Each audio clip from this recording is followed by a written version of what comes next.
किशोरी लाल जी को कोई लड़की पसंद ही नहीं आती थी और उसकी एक ही वजह थी, किशोरी लाल जी का लालची होना। उनको लड़की वालों से मोटा दहेज चाहिए था और इसी चक्कर में एक दिन वो एक बहुत पैसे वाले के घर अपने बेटे का रिश्ता लेकर पहुंचे। उस आदमी का नाम था ओम प्रकाश। देखिए किशोरी लाल जी, मेरी एक ही बेटी है और मेरी सारी संपत्ति जायदाद सब कुछ मेरी बेटी नैना का ही है। पापा, नाम से लगता है बहुत खूबसूरत होगी। कितना अच्छा नाम है ना, नैना। ओ, वैसे बात तो सही है आपकी।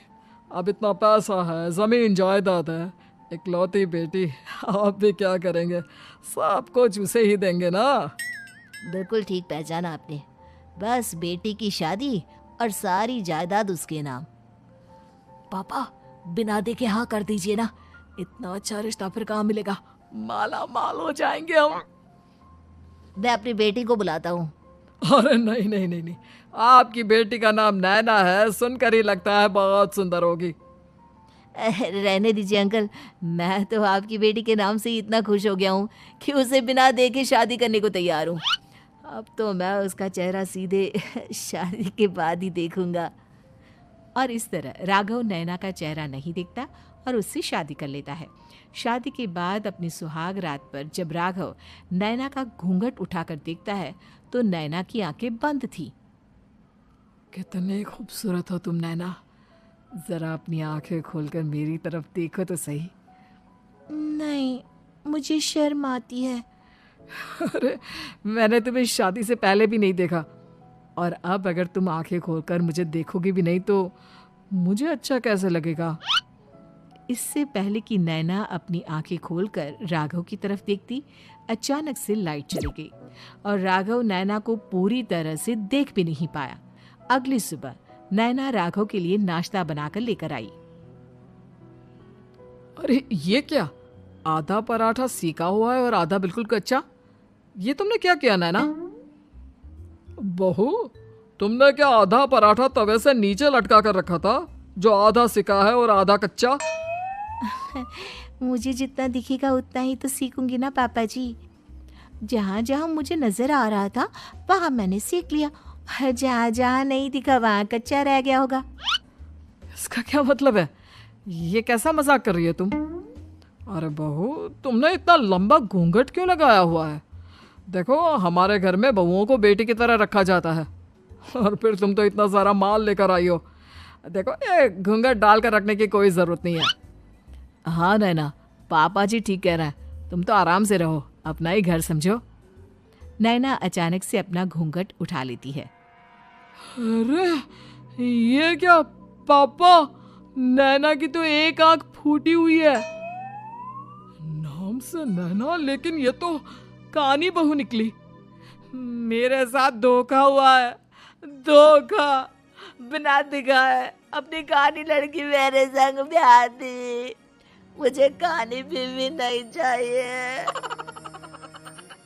मुझे अभी ओम प्रकाश जी से बात करनी पड़ेगी। आखिर उन्होंने मेरे साथ ऐसा किया क्यों? अरे, आप लोगों ने ही तो पापा से कहा था कि आप लोग शादी से पहले मुझे देखना नहीं चाहते। अब मेरे पापा पर क्यों इल्जाम लगा रहे हैं? अरे लेकिन उन्हें बताना तो चाहिए था ना कि तुम कानी हो, एक आंख से तुम्हें दिखाई नहीं देता। किशोरी लाल और राघव नाराज होकर ओम प्रकाश को अपने घर बुलाते हैं। पापा जी, ये आपने क्या किया? शादी से पहले बताया क्यों नहीं कि नैना की आंखों में परेशानी है? अरे, आप ही ने तो लड़की देखने से मना कर दिया था। और लेकिन आप बता तो सकते थे। आपको तो हमारी बेटी की प्रॉपर्टी चाहिए थी, वो भी पूरी की पूरी। अब क्या हुआ अगर उसे आधा दिखाई देता है? प्रॉपर्टी तो आपको पूरी मिल गई ना। अरे ये क्या बात हुई? मेरी शादी प्रॉपर्टी से नहीं, आपकी बेटी से हुई है। अब ये तो पहले सोचना चाहिए था। तब तो मेरी प्रॉपर्टी देखकर तुम्हारी जुबान लप लपा रही थी। लेकिन मैं कानी लड़की को अपनी बीवी बनाकर नहीं रख सकता। पापा, कुछ करिए ना आप।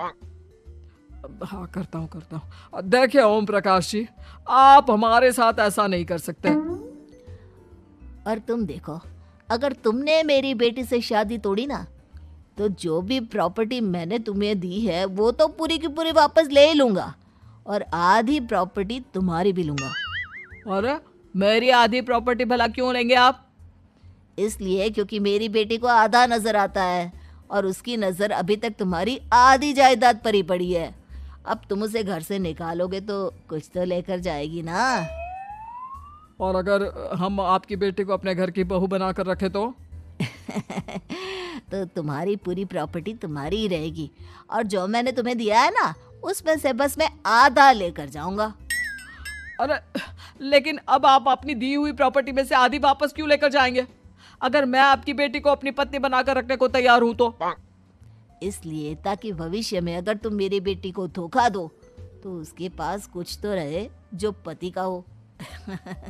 वैसे मेरे पास तो बहुत कुछ है लेकिन अपने पति की कोई निशानी तो उसके पास होनी चाहिए ना। अब अगर तुमने मेरी बेटी को कानी कहा तो तुम्हें प्रॉपर्टी भी कानी ही मिलेगी, पूरी नहीं। जमाए राजा। किशोरी लाल और राघव समझ चुके थे कि वो बुरी तरह फंस चुके हैं और अब उनके पास वहां से निकलने का कोई चारा नहीं है। अब समझ में आया ना, लालच बुरी बला होती है। एक तो तुम्हें प्रॉपर्टी मिली, ऊपर से बीवी मिली, उसमें तुम्हें नखरे भी दिखाने हैं। आए बड़े, चुपचाप बैठो दोनों। कुछ दिनों के बाद नैना राघव की कार लेकर बाजार घूमने निकलती है और जब कार लेकर वापस आती है, ये क्या? एक तरफ से मेरी गाड़ी पूरी खराब हो चुकी है। लगता है तुमने मेरी गाड़ी को किसी दूसरी गाड़ी के साथ एक्सीडेंट किया है। अरे अरे कितना बड़ा नुकसान कर दिया तुमने बहू। वो क्या है ना पापा जी, मुझे एक आंख से दिखाई नहीं दे रहा था, सामने से गाड़ी आ रही थी। मुझे तो सिर्फ आधा ही दिखाई दिया और वो गाड़ी मेरी कार से रगड़ते हुए निकल गई। अब मैं क्या करूं बताओ? आप इसे ठीक कराने के पैसे कौन देगा? तुम्हारे पापा? तुमने मुझसे इस तरह से बात की? अभी रुको। नैना राघव की शिकायत ओम प्रकाश को कर देती है।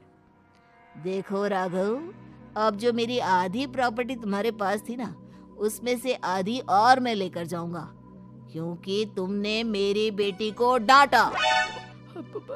अरे नहीं नहीं पापा जी, गलती हो गई, माफ कर दो। गलती की तो कोई गुंजाइश ही नहीं। अगली बार मेरी बेटी को डांटा तो बची हुई आधी में से आधी और ले जाऊंगा। लालच के चक्कर में हम दोनों ने बहुत बड़ी गलती कर दी बेटा। एक तो तुम्हें कानी बहू मिली और ऊपर से जो माल मिला वो भी काना। इस तरह राघव की हर एक गलती पर ओम प्रकाश उसकी प्रॉपर्टी का आधा आधा हिस्सा लेकर